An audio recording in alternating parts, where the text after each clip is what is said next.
Bonjour à tous, je suis Kylian Marlier, votre trader formateur. Bienvenue dans cette nouvelle vidéo dans laquelle on va répondre à une question qui m'a été posée sur YouTube, une question très intéressante qui me demande si c'est intéressant de faire un journal de trading quand on fait du scalping. Pour rappel, un journal de trading, c'est là où on va mettre toutes nos positions, l'achat ou la vente, le point d'entrée, l'heure, si c'était achat ou une vente, si c'était gagnant, si c'était perdant, notre psychologie, des commentaires, des screenshots, etc. Pour justement voir, c'est de l'auto-évaluation en fait, où est-ce qu'on est bon, où est-ce qu'on est moins bon, qu'est-ce qu'il y a à améliorer, qu'est-ce qu'il y a à optimiser justement si ça marche déjà.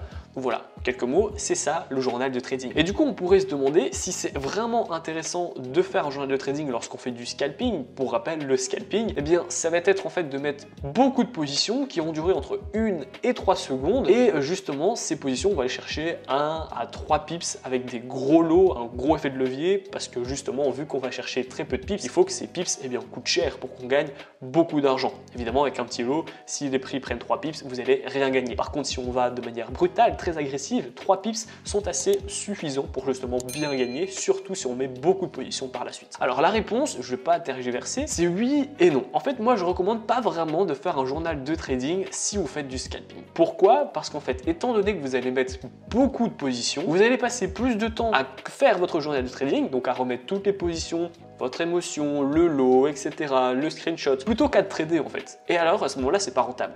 Parce que si par exemple vous faites du scalping pendant 1 heure, mais que ça vous a pris aussi 1 heure à chaque fois repérer, etc., tout mettre dans votre journal de trading, bah, du coup c'est plus vraiment rentable et intéressant. De plus, étant donné que vous allez mettre beaucoup de positions, eh bien vous allez aussi mettre beaucoup de positions qui sont assez similaires en fait. Et c'est là tout l'intérêt d'un journal de trading comme vous faites par exemple du day trading, c'est qu'une fois vous allez dire je vais me positionner en fonction des indicateurs, puis en fonction des price action, là je vais essayer de monter un peu mon lot, là je vais baisser, là je vais modifier mon ratio. Vous avez en fait beaucoup de facteurs qui justement peut être intéressant d'optimiser pour voir ce qui vous correspond le plus. Sauf que le scalping, vous allez comme un bourrin, vous allez mettre chaque fois des gros lots, un gros effet de levier, la psychologie n'est pas forcément respectée parce qu'elle est très brutale. Donc en fait dans les commentaires psychologie avant et après le trade, ça sera en fait à peu près toujours la même.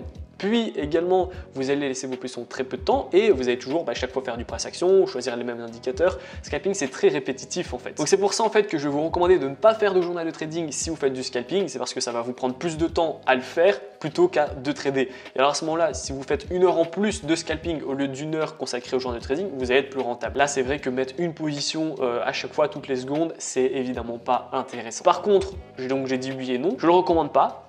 La petite exception, c'est justement que vous soyez vraiment un débutant en scalping. Donc, si vous avez déjà fait des centaines, voire des milliers de trades en scalping, c'est pas intéressant. Vous savez déjà ce qui marche pour vous et vous n'avez pas vraiment besoin de faire un journal de trading. Alors que si vous faites du day trading depuis très longtemps, ça reste intéressant de faire un journal de trading. Par contre, si vous débutez dans le scalping, alors ok. Parce qu'en fait, lorsqu'on va débuter en scalping, eh bien on va mettre moins de positions. On va pas en mettre une toutes les 3 secondes et qui va durer quelques secondes également. On va être un peu plus pépère, on va essayer d'avoir ses remarques, etc.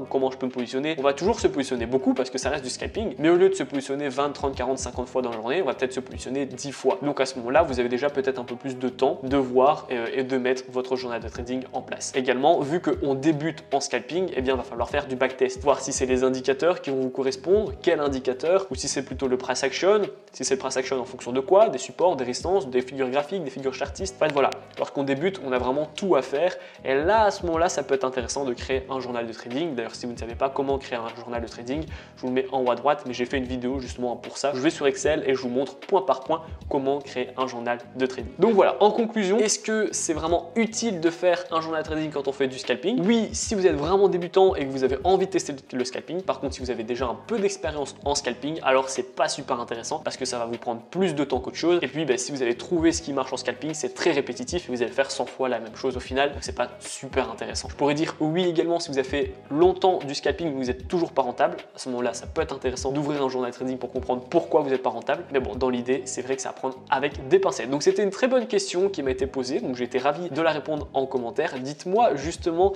à travers l'espace commentaire si vous faites du scalping ou non et si vous avez un journal de trading en faisant du scalping. Je serais ravi d'avoir justement votre retour dans l'espace commentaire. Si la vidéo vous a plu, n'hésitez pas à la liker, à la partager et surtout abonnez-vous. Et moi je vous dis à très bientôt pour les prochaines vidéos. Ciao ciao.